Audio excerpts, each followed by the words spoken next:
Okay, so thanks for joining us, Kaveh. So this is my computer graphics class, and we have about 15 people in the class. It's a small class, graduate level class. We're based in San Jose State. And Kaveh, you teach at University of Hawaii also, don't you? Yeah, yeah. And quick story, Kaveh and I met probably about 25, 26 years ago. I'm thinking it was probably around 2000, maybe 1999. Hmm. Um, in Honolulu, you were working on Final Fantasy series for Square, and I was working for Alias. And Square was a customer of ours for Maya. And Kaveh, I think you were running kind of like the R&D department, and they had a lot of cool technology there that they developed in-house, and they were also using Maya as a tool for, I guess, animation modeling and so forth. But I was very impressed when on my visit there. Um, I remember a lot of cool stuff. You showed where you were working on your own kind of in-house rendering system, and I remember a demo I think I saw between uh, Maya and an external programming system where you were sending kind of animation or graphics data back and forth to Maya remotely. And I have a good memory of all that. And I also have a good memory of the location. There was a lot of cool Yeah. spaces in that building. But anyway, somehow we met again on the topic of computer graphics and Lisp programming, and saw that he was working on this really cool project. And I thought it'd be really interesting to share it with you guys for one of our classes. And I'll say no more. I'll turn it over to Kaveh, and you can tell us about that. We really I think we'll enjoy it. All right, thank you. How long is your class, just so I have some idea Oh, of? we can go up to an hour and 15 minutes, Okay, but all it right, same doesn't as have to be ours. that long though. But Right. it's very, our presentations are very informal, by the way. So I was just going to say that. Yeah, I'd like to keep it that way, keep it kind yeah. of very informal and just chat. So a little bit about me. I've been in the field for about 40 years or so. I graduated college in 85, so it's been 40 years now. And back then, computer graphics was kind of a very select field because to do 3D graphics, you had to have expensive workstations that were $100,000 or more. There was not much hardware. There was not much documentation. There was just like, basic GL, not even OpenGL. And so we were kind of like discovering things as we went along, you know, basic things as we go along. So in a few bullet points, like I wrote the animation software that was using the original Jurassic Park. So that was an animation software that I wrote, and that was then purchased by ILM to make Jurassic Park. And then when we met, yeah, I was in Honolulu um, working on Final Fantasy as lead of the R&D team. And so that was the very, very early versions of Maya. In fact, it was a beta version of Maya. It wasn't even version 1.0 yet. And we, our mandate was to make photorealistic characters and believable scenes. So, we did what we could with technology at the time. We wrote software to do hair and clothing and skin deformations and all that kind of stuff. And we wrote, like you said, a lot of plugins for Maya, both Mel scripts and C++ plugins and so on to make the movie possible. And then after Final Fantasy tanked at the box office, and they shut down the studio here in Honolulu. I ended up teaching at the university here in Honolulu, and I taught for about 7 years. I taught Maya, taught at the film school program, which they had just started, and they wanted to also teach computer animation as part of that. So I taught Maya to artists and that sort of thing. And then I went to New Zealand for 3 years and worked on the Hobbit films, amongst other projects, and did a bunch of pipeline and backend software for that. And that was kind of my first experience at a really, really large production. We had like 1,200 people just doing the effects for the Hobbit films for several years. And then I came back to Honolulu, and I've been teaching at the university again, this time at the computer science department. So now I teach computer graphics, but it's 2 computer science students, so it's more software oriented as opposed to arts based. Although I still teach them Maya, and we still use Maya and do scripting inside of Maya and so on in the intro class. So the project that Kevin talked about is a project called kons-9, which is something that I started writing a few years ago, just out of interest and so on, kind of going a little bit down memory lane. One of the very first programming languages I learned was Lisp. And I don't expect anybody here to have experienced Lisp or anything like that. It's kind of an older language with a limited user base these days. But it's a language that I really enjoy, and I just thought I would start writing graphics like I used to in it. And this was during the pandemic, so I had time on my hands.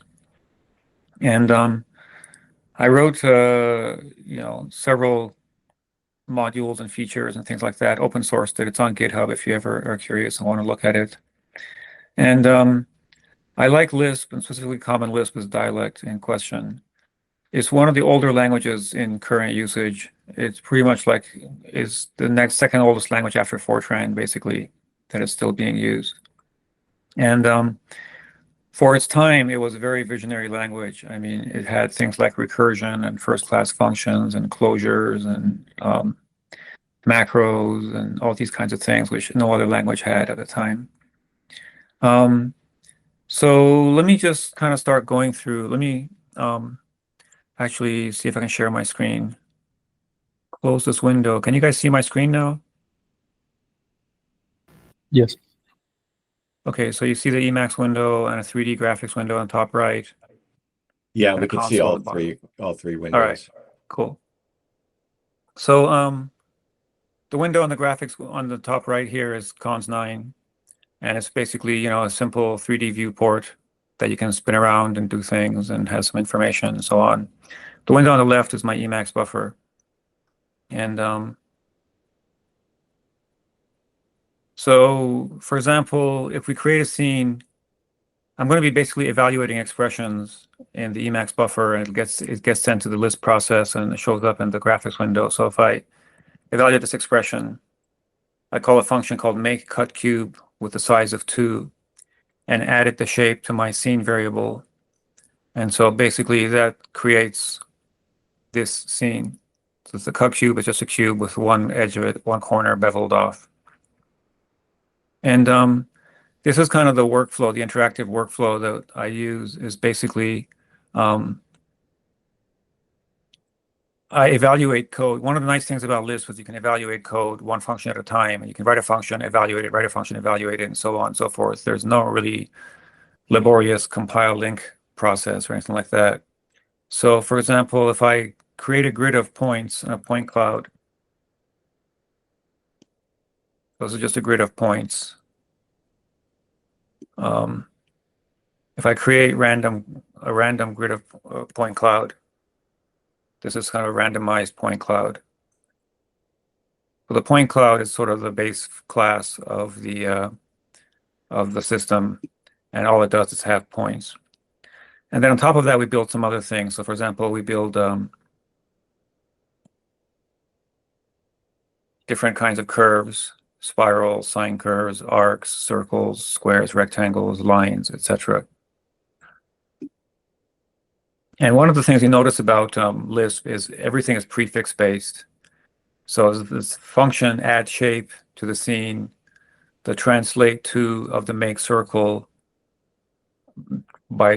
translated by -4 points in the z-axis. So here are basically some circles with different numbers of points. And then we have polyhedra. So basic platonic solids built in. And then let's skip this. If anybody has any questions, feel free to pipe up.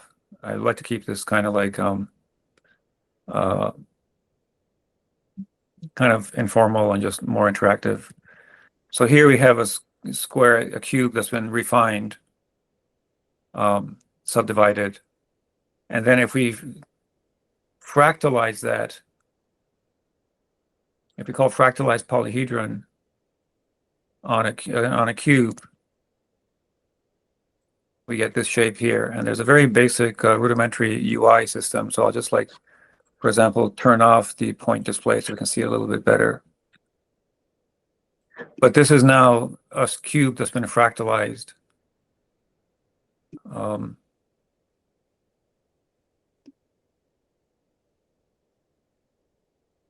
can zoom in a little bit on it. So basic operations for doing that sort of thing. If I take a plane and I fractalize it, you get something that kind of starts resembling a height field or terrain.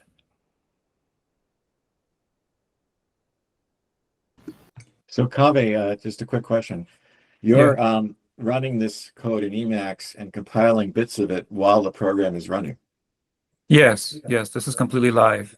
So it's one of the nice things about Lisp development is basically you have a live image, and you can communicate with that image by sending it expressions to evaluate. So I'm literally every time I select one of these guys here, I'm literally just taking this chunk of code and telling it evaluate this expression, and it goes to the Common Lisp implementation, and then that has the graphics window that's opened, and you see the result of it. So it allows for very tight iteration loops and helps you get into a flow state when you're really working deeply into this sort of thing. And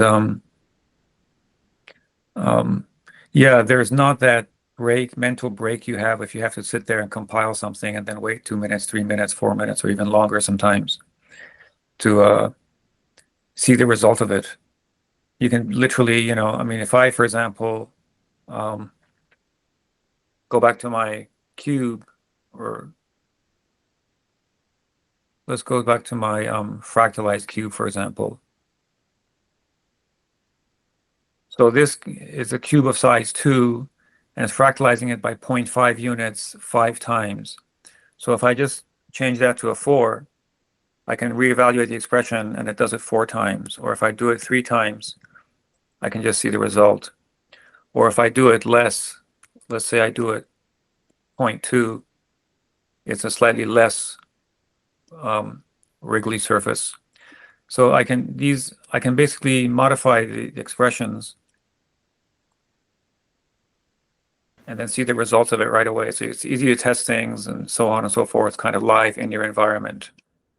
When you evaluate one of these expressions, does it go through each of those functions and evaluate those as well? Like, could you modify the fractalized polyhedron function and then that would update live as well?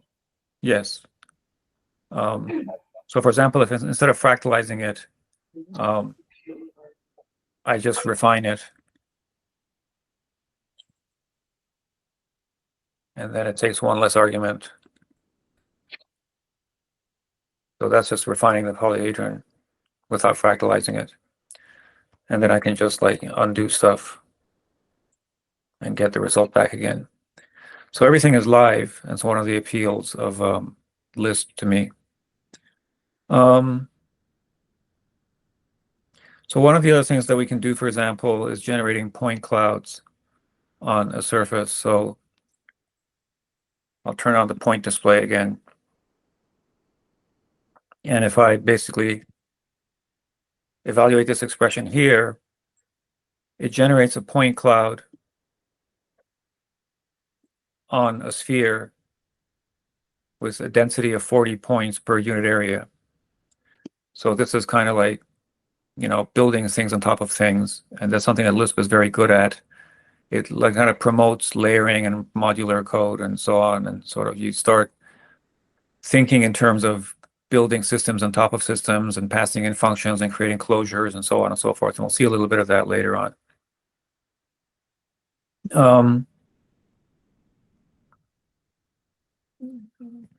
We can, let's skip that.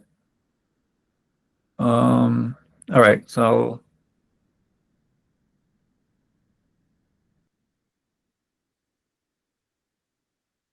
okay. We're going to do some animation. So for example,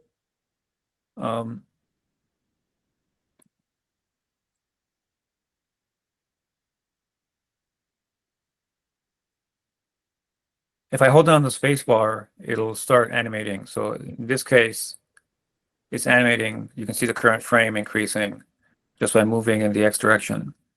So if you want to do animation in a scene, what's kind of like the most, in a way, simple and the most powerful way you can do animation in a scene? Any ideas? Keyframing? Keyframing requires a lot of infrastructure, right? You have to define what a keyframe is, have interpolation between keyframes, figure out what the keyframe is connected to, and so on and so forth. So keyframing is the most common way of doing animation. But as a software developer, if you're designing a system and you just want to have some animation happening, there's kind of like a more fundamentally simple software thing you can do. You can basically give the scene a function and say, call this over and over every frame. So this is kind of the kind of thing that Common Lisp promotes by having first-class functions. So for example, here we have a make instance of a class called animator, and it has a setup function and an update function. And the lambda is the closure. So I'm creating a function here. And the setup function just translates the shape to the 0, 0, 0 to the origin. The update function translates the shape by 0.1 units in the X direction. So if I hit the key to go back to frame 0, it pops back, and then I hold down the space bar, calls the update function over and over and over again. So basically, we base our animation system on this idea of being able to pass in functions that get called every frame. So here's a more complex example of a hierarchy where you have all these cubes in space. And if I hold down the space bar, every cube gets rotated by the same amount. So this is calling the map hierarchy group. You don't have to understand the code. This is a very brief overview. You can pass arguments in if you want to. So that, for example, before every cube was rotating by the same amount, but now each cube has its own rotation.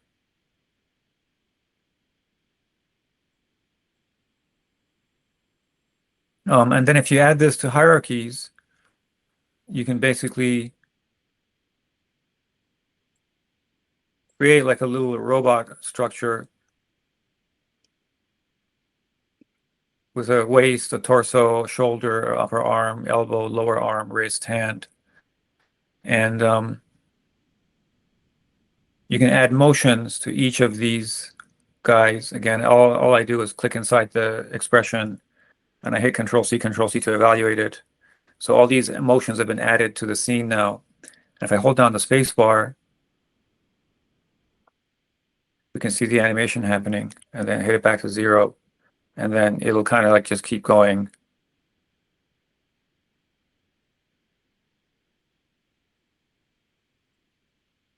So we have hierarchies and animations and things of that nature.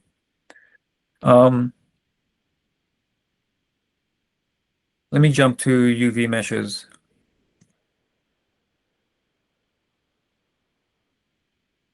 So if you guys have done procedural modeling and so on, you know that basically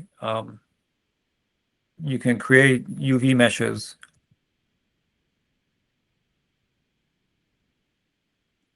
And a UV mesh is basically a polyhedral structure that has a UV mapping. So for example, in the case of a sphere, the U direction might be the longitudinal direction. The V direction might be the latitudinal direction. So in a sense, the thing about the UV mapping is that it's a coordinate system that you can make use of. And let me skip down here. Various examples. Okay, so one of the ways of doing UV meshes is to do sweep operations. So you take a sine curve, and then you sweep a circle along that sine curve using the sweep extrude UV mesh.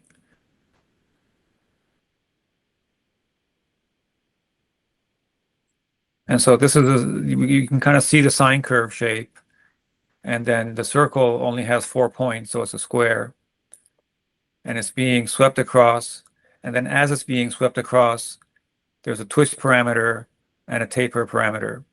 So for example, if the taper is 1 instead of being 0, it's not going to have any taper.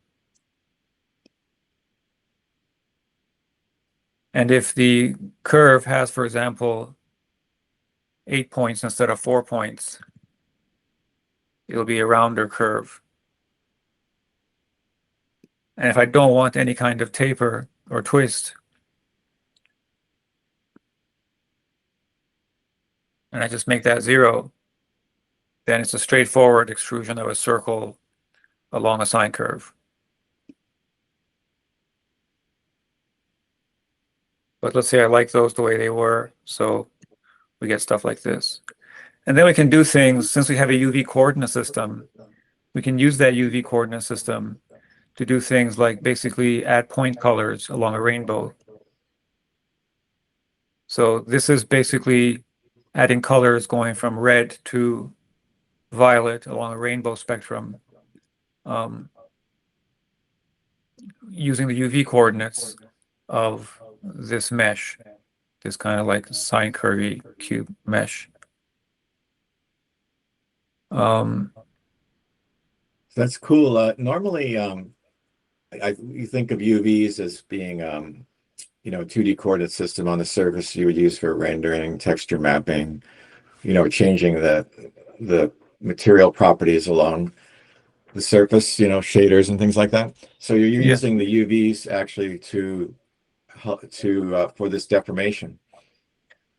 Yeah, well, the deformation, since it's a sweep operation, any movement along this along the profile or along the path change, you know, updates the V value, for example, and any movement in the circular profile updates the U parameter, and then you can basically, essentially, it's like adding a very simple shader to it, where all I'm doing is setting the vertex colors or the polygon colors based on the UV of the shape. Ah, I see. Cool. And then you can kind of start combining things, like you said that you guys have seen particle systems. So if we have a very basic particle system,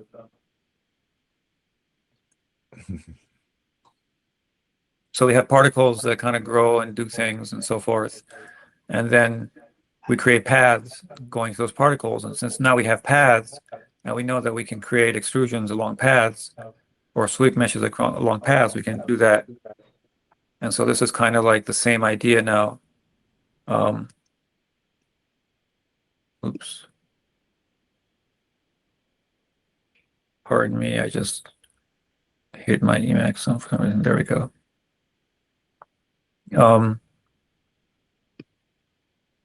So we can start getting more interesting shapes by basically generating the path using particle systems and then doing the same kind of extrusion along them.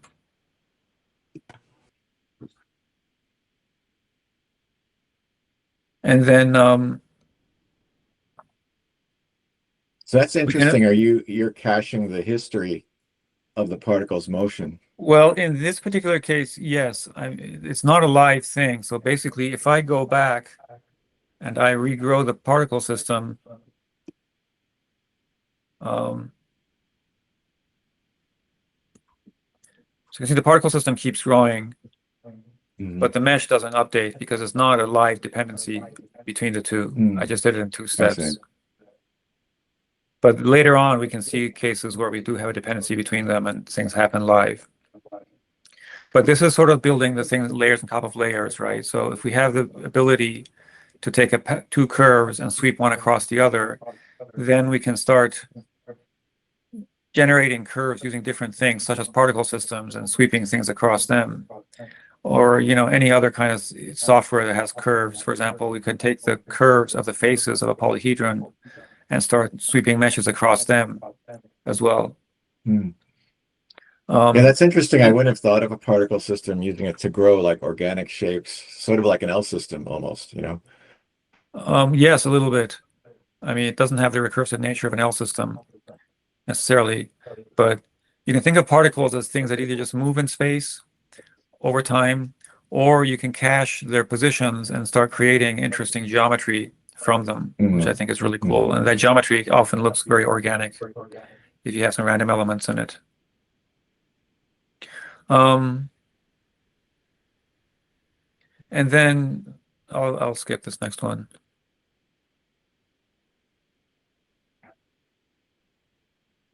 I'll skip the superquadratics and go straight to the particles.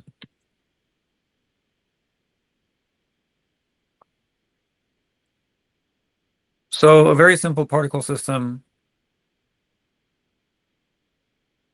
Again, it runs when it runs animation.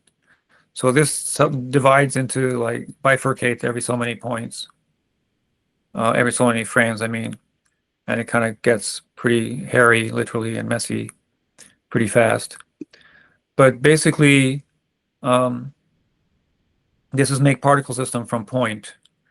So we're just taking a point, the origin in this case, creating 10 particles with some initial velocities and a lifespan of 5. And the particle kind of subdivides into 2 every time. But then we can also create particle systems from point sources. So if we have a circle here, and we grow the particle system from the points of the circle, it takes the points of the circle and then takes some tangent to those points as the default and uses that as the initial position of the particles. So we can basically have various things that provide point sources to us. For example, if we have a polyhedron, such as an icosahedron, we can take its points of that polyhedron, and those can be the source points of the growth of the particle system. So, the particle grows from that. All the rest of the behavior of the particle system is the same. Every 5 frames, it subdivides into new particles and so on and so forth. But the initial points now are provided by a polyhedral structure. And then instead of providing the points of the polyhedron, we can have a flag which basically says use the face centers instead. So here, instead of the particles growing from the vertices, they'll grow from the centroid of the faces. So it's flexibility, I mean, in the sense that the polyhedron can provide a point source either using its vertices or using its face centers.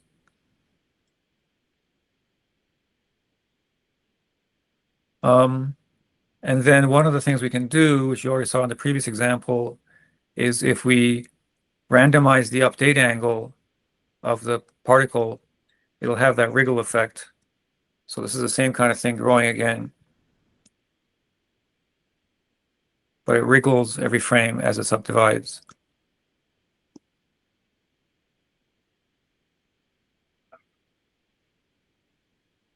And then you can start adding force fields to the particles. For example, such as a gravity field, just a constant force field with a vector going in negative y direction.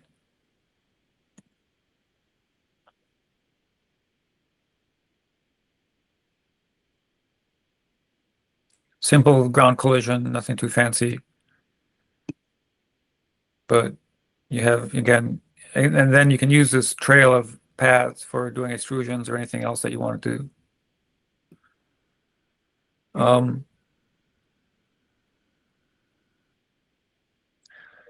You can create an attractor field. So if we have those particles coming off the circle,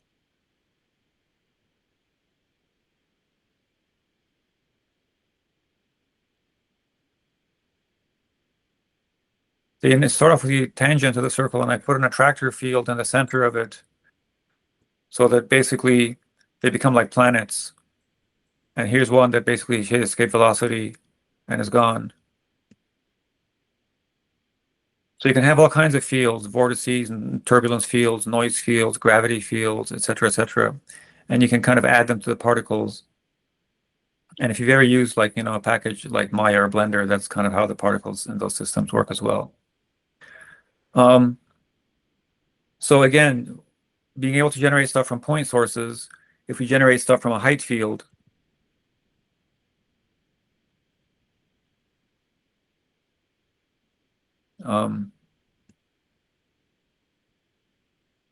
so here the particles are growing from a height field under the influence of a Perlin noise function. So I don't know if you guys have studied Perlin noise or not, but it's kind of a continuous noise function so you can see that the particles kind of move in tufts together when they're close to each other. So the particles in a certain region tend to have the force field affect them similarly, and they kind of move in a single way. And this is the basis of doing things like fur and hair on an animal, for example, where you have things in tufts. Not every strand is completely random. It has some relationship to its neighbors. And again, by the ability of being able to combine fields and growing particles from points along a height field or any polyhedron, we can start building structures like this. The next step would be to basically extrude little tubes along these guys and so on, and give them some volume and so forth. So this is good timing because we did study height fields and Perlin noise. Oh, perfect. To create sort of like artificial terrain, and they have to, they're working on a current project now to render that in PBRT with using SDFs and ray marching. Oh, nice. Wonderful. So this could be some inspiration for some final project ideas for you guys. Maybe you can take this a little bit further. Yeah, no, I'd be delighted if someone takes this as inspiration. And then there's other things we can do. For example, we can create particle systems that grow along a surface. So this particle system is growing along the surface of the sphere. And if I can make it clearer by taking not adding the sphere.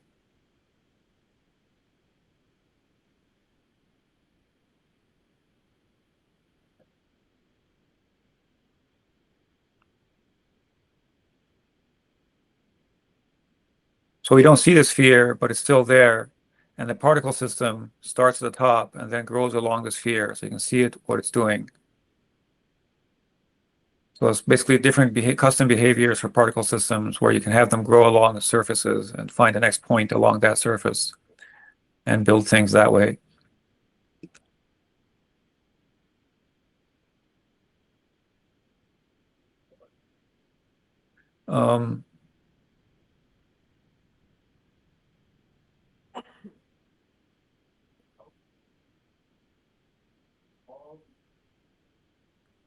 So, for example, if we have a bunch of different particle systems that can have randomized attributes, and they can look like different plants or different kinds of plants and so forth by changing the various attributes of the particle system.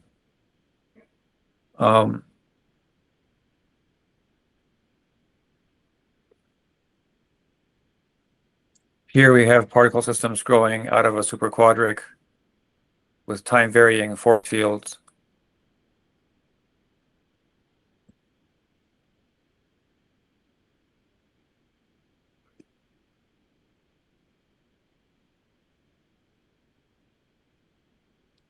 Or creating particles from a 3D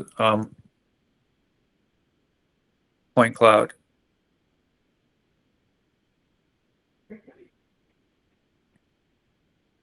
Again, always with that noise field, which gives it the kind of like the coherence of the particles, so that particles are close to each other tend to move in similar directions, giving it some structure.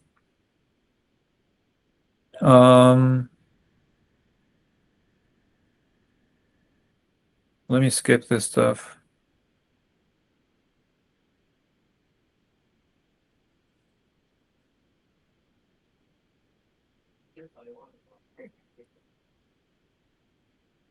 We have a very, very basic sprite class as well. And a sprite is, in our case, is a shape that's always pointed at the camera. It's a 2D shape, but it always orients itself to the camera, so it kind of like is always camera facing. So this is basically a circle, not a sphere, but no matter where I move, it's facing the camera. So if we make a grid of these guys, these are circles, but they're always facing the camera, so they kind of always fill up the volume. And one of the things that you have to be careful for to make this work right is if you're drawing transparent stuff in OpenGL, which is what this is, you have to always sort things from the camera, from the eye point. So you need to basically draw the stuff in the back first and then draw the stuff in the front so the Z buffer works correctly. Otherwise, the stuff in the front will block the Z buffer even though they're supposed to be transparent, and you won't see the stuff in the back.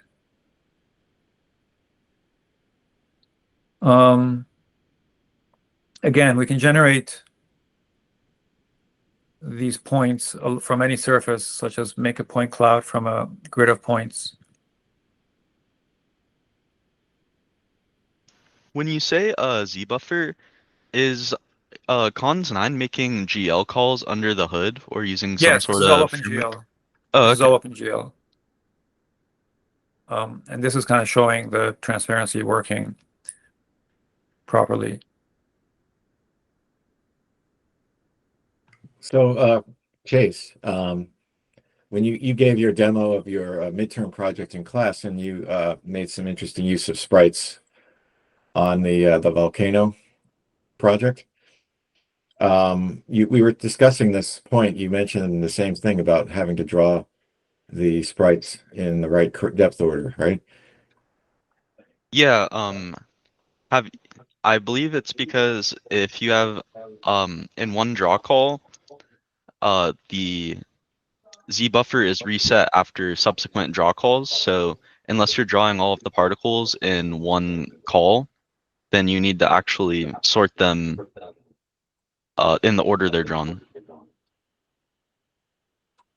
Right, that makes sense. I mean, basically, anytime you have transparency, you have to take care of that yourself. OpenGL can't really do that for you because the Z buffer just assumes either it's occupied or not occupied for a given pixel and what the Z value is. And there's no sense of alpha or opacity or transparency or anything like that in the Z buffer. So this is basically taking all the points on a torus and creating sprites at those points. Again, the same way that we were able to generate particles from points on a polyhedron, we can create sprites on a point on a polyhedron.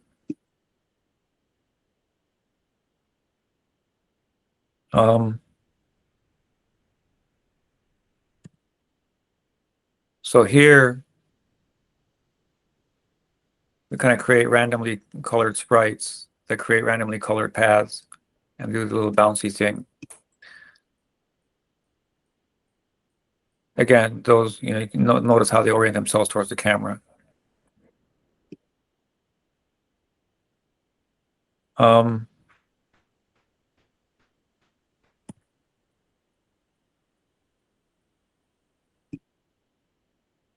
here, basically, we're emitting particles from the circle, and they have motion and wriggling things and stuff like that. It starts looking like kind of a toxic green gas.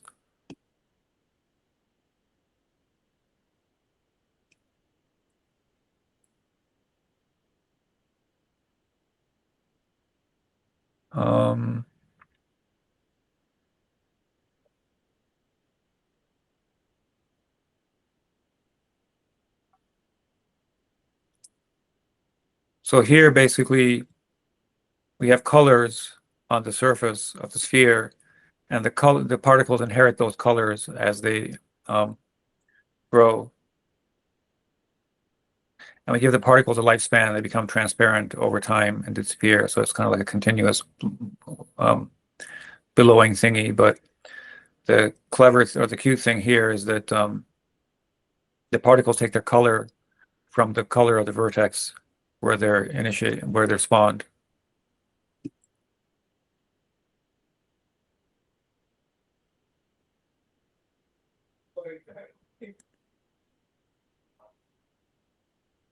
So here we have again, going back to our height field, we have sprite particles growing from it, using again the colors from the height field.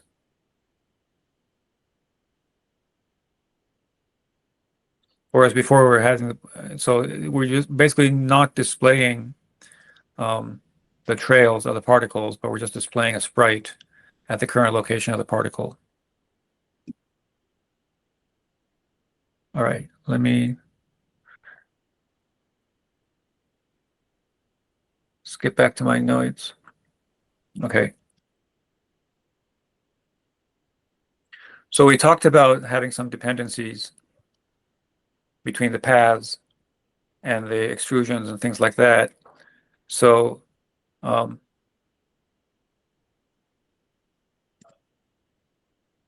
this is kind of like the similar thing that we saw before by extruding the circle along the path, but now this is basically a sweep mesh, and it's kind of a live structure with some smarts about its internals. So if I just take this now, and without regenerating it, I just change the number of segments to profile to 8. It regenerates the UV mesh automatically. And if I increase the number of points along the path to 64, it generates it. And if I set the taper back to 1, it generates it. So this now is kind of a live object where if you change its input parameters, it'll automatically regenerate and update the mesh. So this is kind of what we call sweep mesh. So here, we can then animate that effect by, in the update function of the animator, we basically increment by 1 the number of segments of the profile shape. So it just becomes smoother as we animate it. And then we talked about the particle systems and growing stuff along the particle system. So if we do using the sweep mesh, it becomes a live system.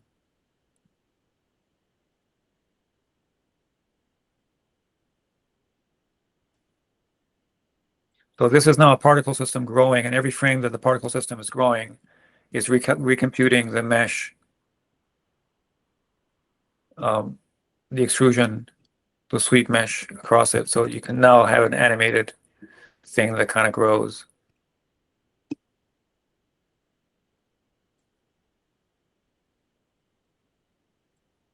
And again, we can do it from a point source, such as a sphere.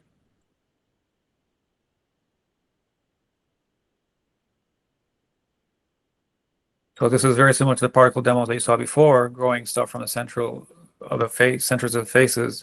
But now there's an additional step of creating a sweep mesh, which is live. So as the particle grows, every frame, the sweep mesh recomputes the UV mesh and the sweep and creates this shape.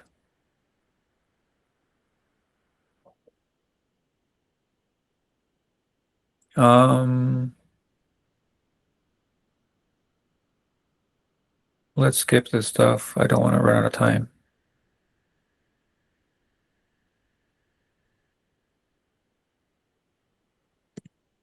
One more example.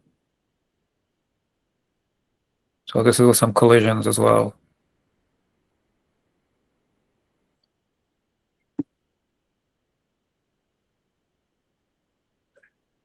So that's kind of combining the particle systems and the extrusion stuff into a live kind of object that automatically updates itself.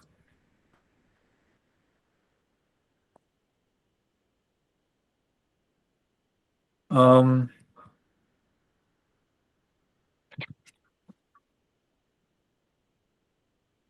growth stuff is kind of this concept of resources.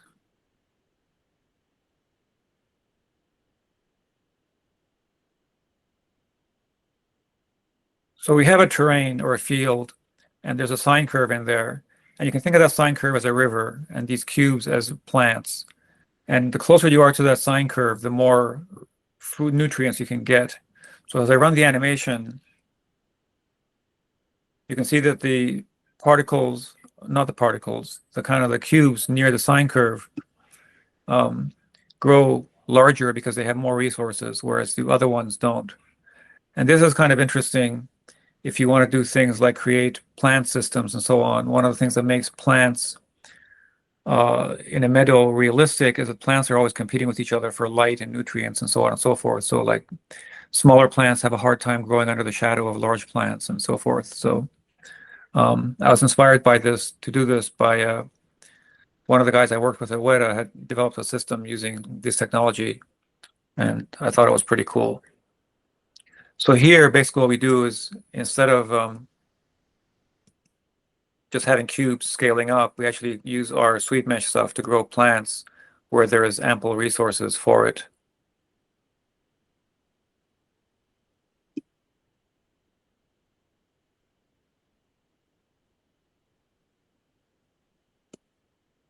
So we can do the same kind of thing on the height field.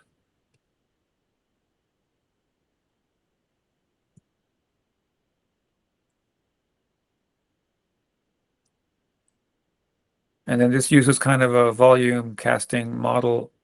So for example, this guy here is in the shadow of these guys here, so it's not growing as much. And this guy here is very small because it's in the shadow early on of this guy. So there's some kind of like a competition going on for light, and some of the smaller ones don't get as much light as the other ones since they don't grow as much.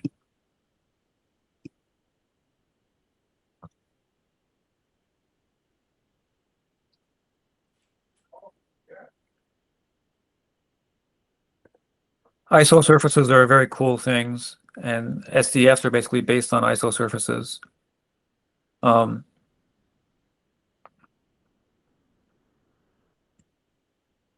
So an isosurface is basically the 3D contour of a density field.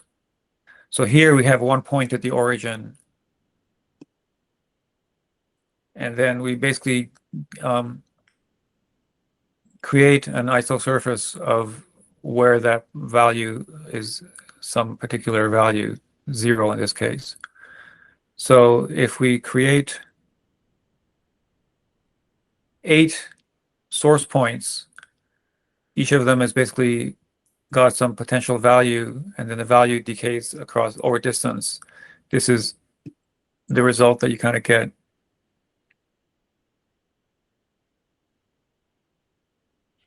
And if we do it over a point cloud,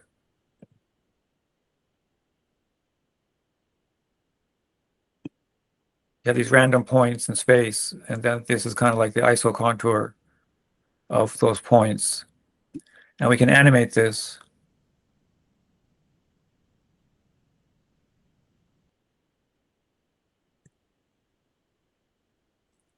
So if we basically animate the isosurface value, we get different, and that's the edge of the sampling field. So we get different densities, and what's nice about them is that since these are based on a potential field, they tend to kind of like merge into each other in a smooth way. And one of the older names for this technology is called blobbies.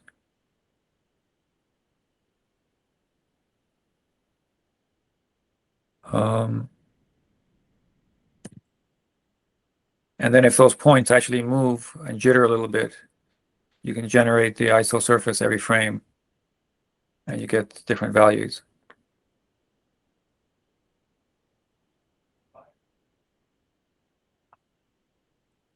Bobby, do you know if yeah.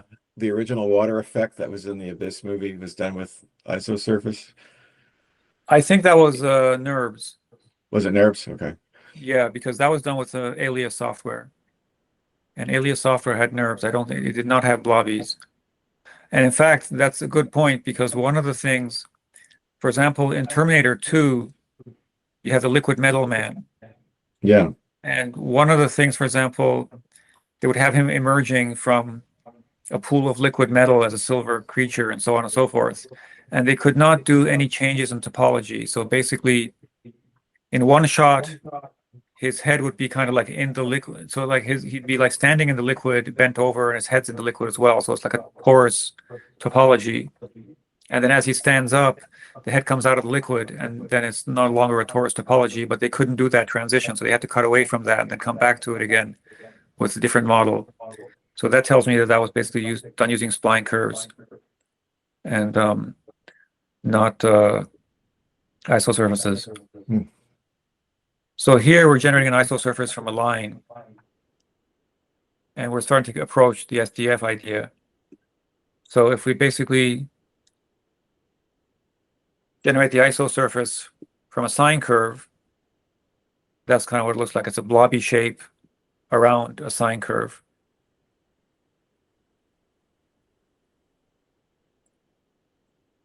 Here we're generating an isosurface around the edges of a polyhedron, so a dodecahedron in this case. So it gives us interesting possibilities for doing things.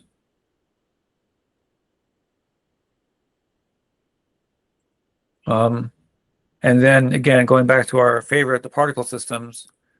So here what we're doing is we're generating an isosurface around a particle system as the curves.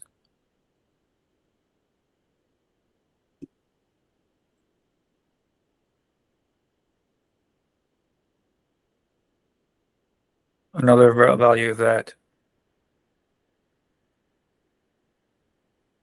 So here's again, the curves are the source of the potential field, and the isosurface is a threshold value of 0 around that potential field.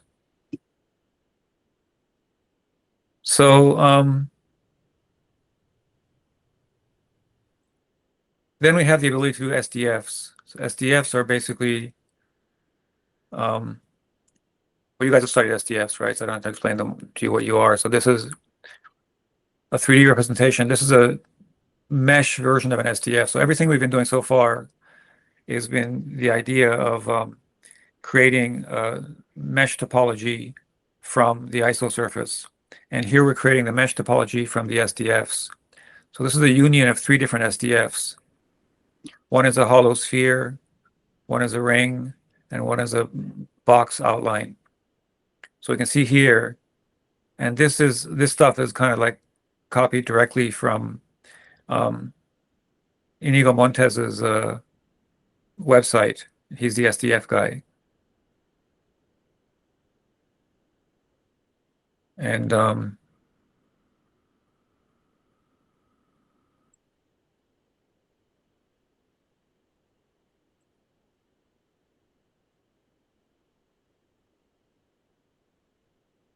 so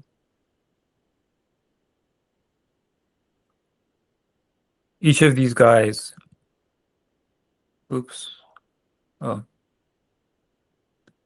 sorry, I have to set this thing first.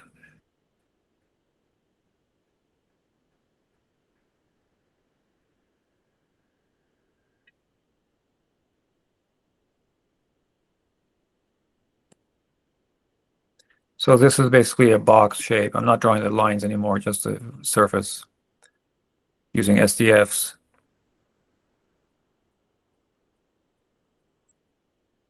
And this is a rounded box.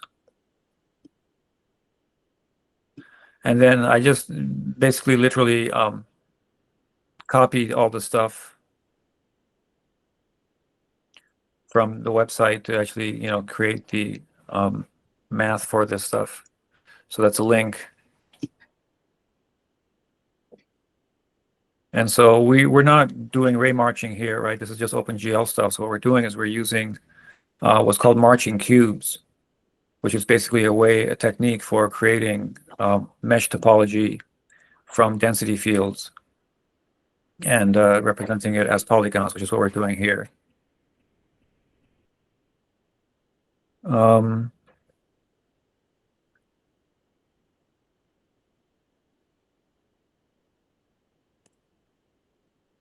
Let me see what else I had in my notes. Flex animator. Okay, let's have a quick look at, yeah. Yeah, this is a quick question. We covered SDFs, but more in the ray marching context. Can you explain again how you would use the SDFs functions for these primitives to generate the actual geometry? What's the process? The process is literally called marching cubes. And what marching cubes does is a little bit of an involved thing. So if you think of marching, the 2D version is called marching squares. And you have a grid of points, right? You have a 2D plane of points, and they have density values, say going from 0 to 1. And you want to create the curves that are at the iso contour of, say, 0.5. So if you take any square in your sampling domain, either 1, 2, 3, or 4 of those points, or sorry, each of those 4 points in the square has a value. And for example, if one of the corners is 1 and all the other 3 points are 0, you can get a diagonal line going along one edge to the next edge. It's kind of hard to explain without having visual aids. But the idea is you sample your 3D grid with using cubes, and there is a finite number of topologies that a cube can have inside of it based on the density values of its 8 vertices. And if you just kind of apply that rule to all the cubes in a volume, you end up with a surface. Let me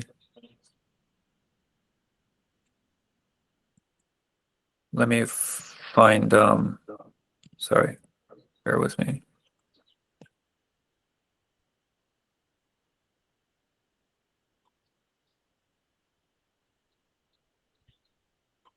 So if I turn the shading, the wireframes back on,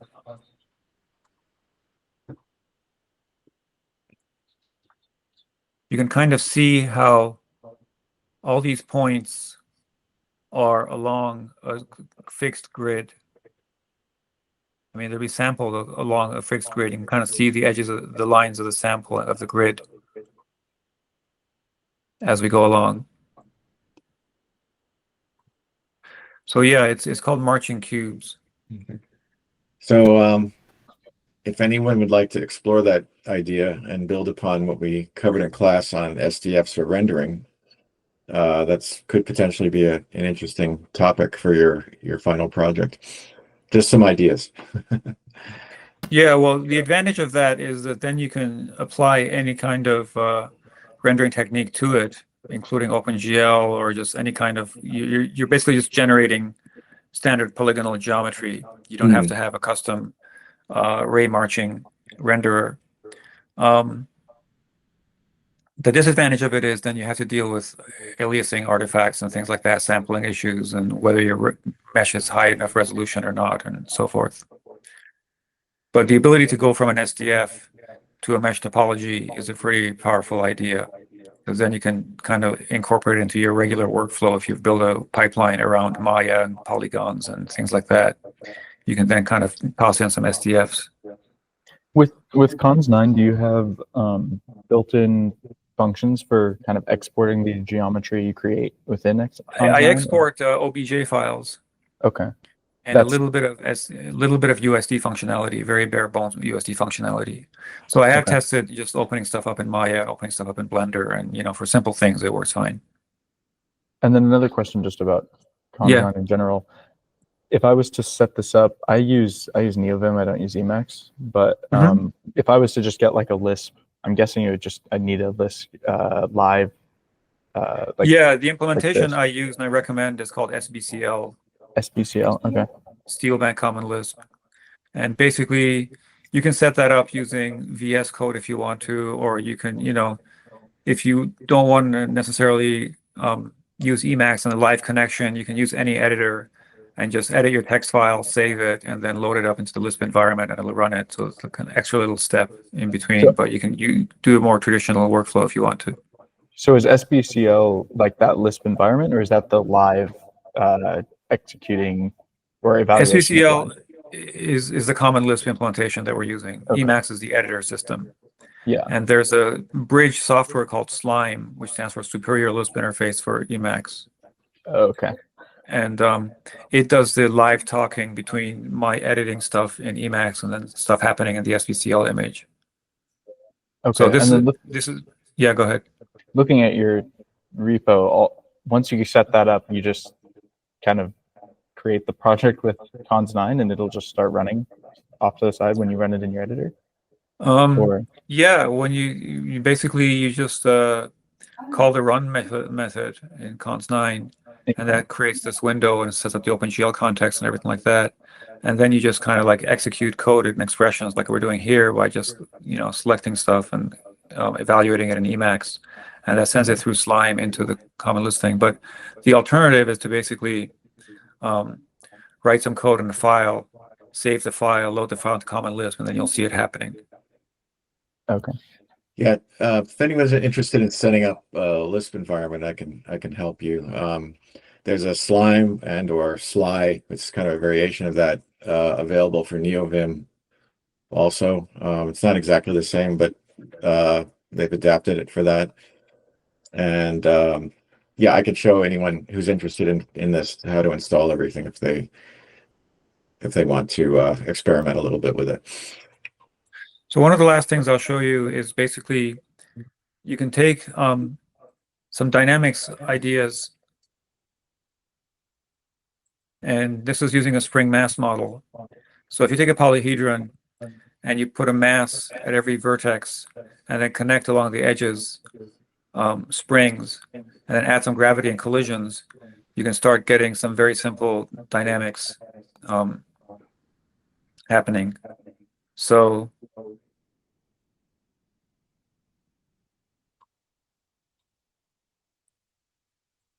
if we pin one of the vertices,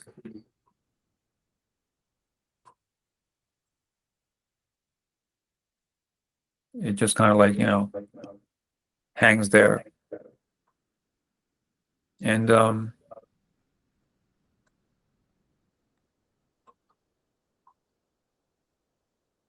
let me run this again here.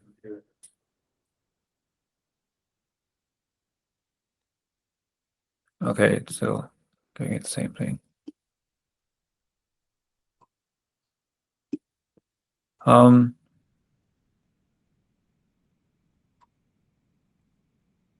So here we have some forces on this thing.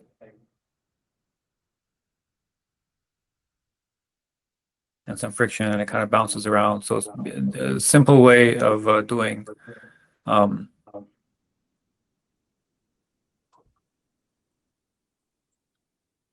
Sorry, let me grab that again. Let me quickly set up.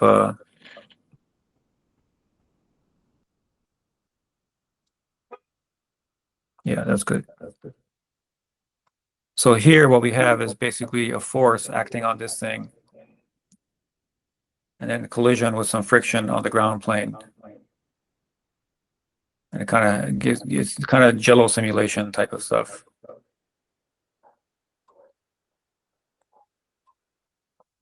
So here we have what I call a polystrand, and it's kind of creating these springs and then tightening the springs over time to create kind of a spider web effect. And it has gravity applied to it, so it kind of like droops a little bit. And the four corners of the original square are constrained, pinned. So this is like how we did the spider webs in the Hobbit films. We had built the Maya plugin that basically did some dynamics and created these springs and stuff like that. So if I take that same idea and apply it to a cube, and I run the animation, it just basically takes each of those springs and reduces their rest length, so it tightens them. And you get stuff like this. And then if you take this a step further, because what are these but curves? And we know that we can generate isosurfaces from curves. We can then get structures like this, where we're creating an isosurface from the springs. And this is actually a fun thing to go and do some 3D printing with. I actually made some earrings like this, made out of brass, which were pretty cool.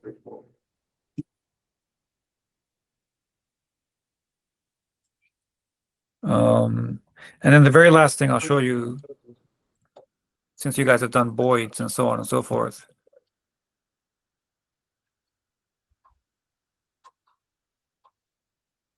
is I implemented a very simple kind of a creature system where you have 3 different kinds of entities in this world. You have spheres, which are basically vegetation, they're plants. You have the rectangles, which are like grazers, vegetarians. They go around and they when they get close to a plant, they'll eat it.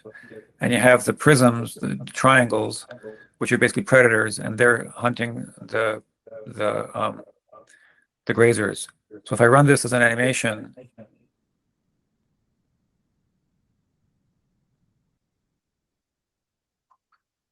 so the plants regenerate, and then if any creature doesn't eat after a while, its energy runs down and it dies off.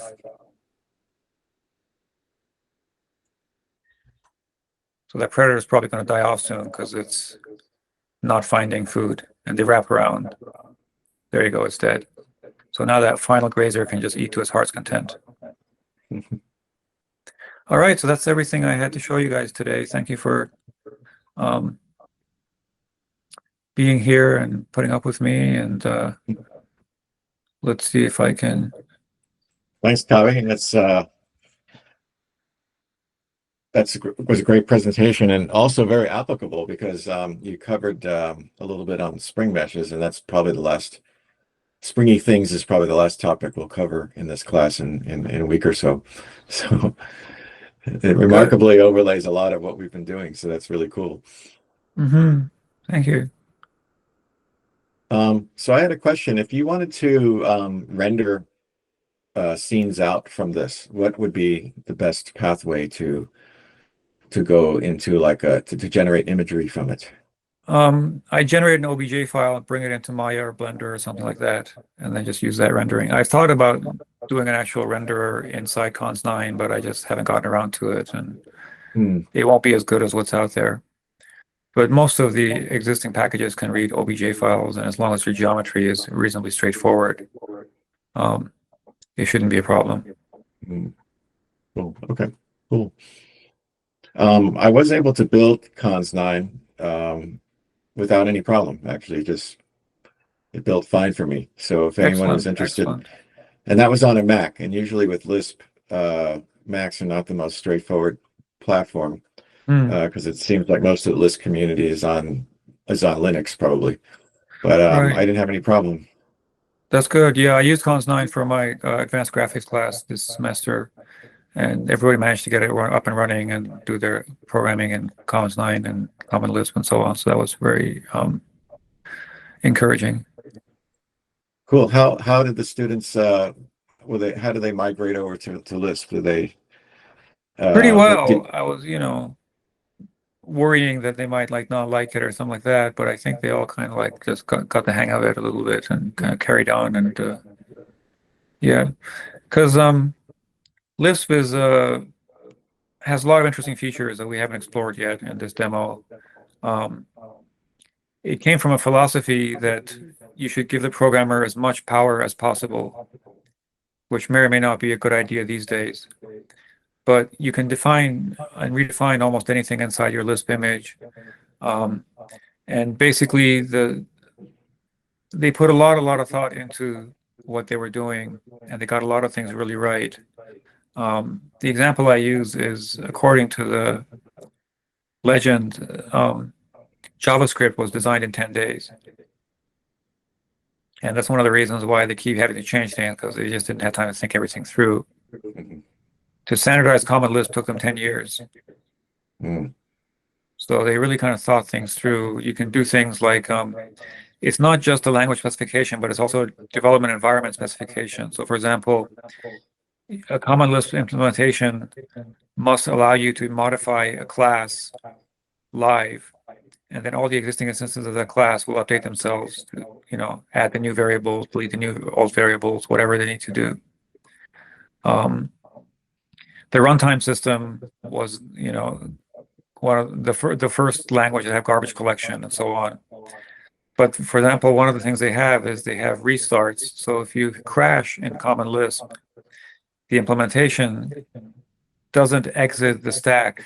It presents you with the current state of things, and you can modify your image, your world, and then carry on execution. So for example, if you run into a function undefined error, you can then define that function and then just say resume process, and it'll then take that new definition of that function and keep running with it.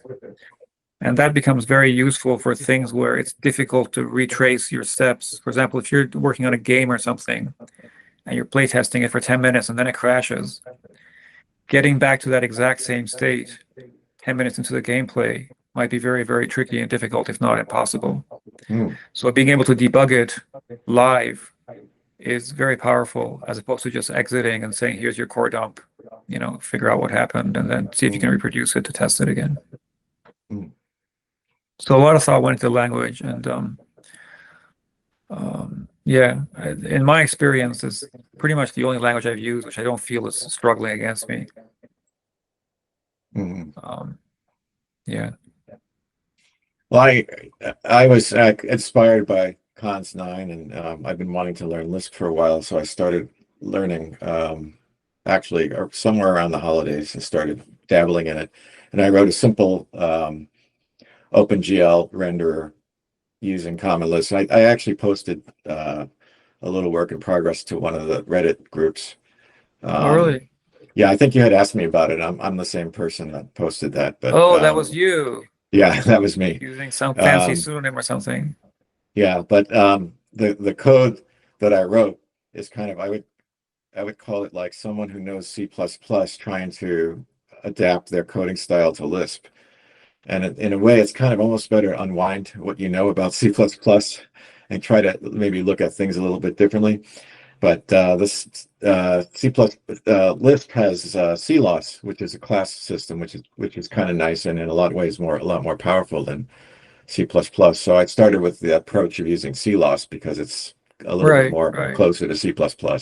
Yeah, that's what I do as well. I mean, kons-9 is based entirely on CLOS, and one of the nice things about Lisp is it has a lot of features and abilities, but it's not a very opinionated language.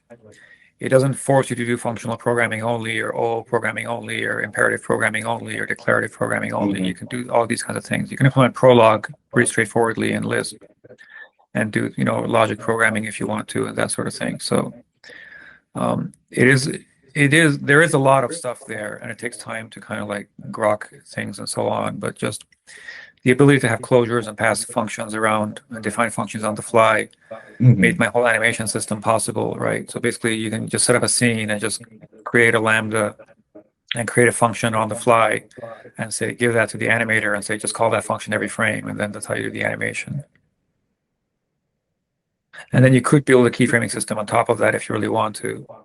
But end of the day, it boils down to just functions being executed at each frame. Cool. But yeah, I hope you keep working on your Lisp stuff for the graphics thing. That looked really interesting. That's why I got in touch, not even knowing that was you. Well, I figured that if I'm going to pick any language that I could program in recreationally as a hobby with no constraints and no requirements, I basically could do what I want then, right? Yeah, that's that was the genesis of kons-9. I kind of like had the idea of re-implementing some of the ideas that I had back in college, where I got to work in Common Lisp and on Lisp machines and things like that, and kind of it was just a lot of fun to work on, and I'm hoping to carry on and add some more stuff to it. So a little story probably no one knows about, but I was on the Maya. Well, you guys know that I was on the Maya 1.0 development team. Before we even started Maya, I was at Wavefront, and we actually evaluated different embedded languages to put in Maya, and Scheme was one of them. And the guys in Toronto, I was based in Santa Barbara, they tested a number of schemes and a number of other languages. And I don't remember the variant of Scheme that we benchmarked. I think it may have been Shea Scheme, if I'm not mistaken. But I was really in favor of choosing Scheme. But we went with our own kind of in-house language that was sort of based. We started with a language called Sophia, which Dynamation, which is an early dynamics package that Jim Horan wrote at Santa Barbara Studios, and Wavefront acquired that technology, and Jim Horan, and the Sophia language is in Dynamation, and we adapted that for Maya, and that became Mel basically. But they basically wanted a kind of a command line scripting language that had sort of a command line token argument syntax, as well as flow control and looping and things like that that other languages have. So that was kind of driving the language design. But we almost picked the scheme. I know it's the first meeting that you guys came for feedback to Honolulu for Maya and stuff like that, not knowing any of that background, one of my suggestions was use Scheme instead of Mel. Not knowing that you had already done that. Maybe But, that inspired us to look at that. No, this was afterwards. No, that was This was afterwards. after you Okay. made the decision to go with Mel. And Okay. I guess, back then, the computers were a lot slower than they are now. So like the speed was the critical factor. Although now they've supplemented Mel with Python, and Common Lisp is much faster than Python. Yeah. Well, So we had some guys that were we had some scheme experts at Wavefront and Alias that most of them from MIT actually. But I had one guy in my group who actually wrapped I think it was XGI Inventor in Scheme. So it was Inventor was all scriptable in Scheme. By the way, if you don't know, Scheme is a dialect of Lisp, much more simpler and streamlined version. It's I don't know, correct me if I'm wrong. It's very similar to Lisp, but there are some fundamental differences. it's definitely a Lisp. It's just like there's some minor differences in syntax, and some it's not as large coming out of the box as Common Lisp is. Yeah. But it's very much Lisp.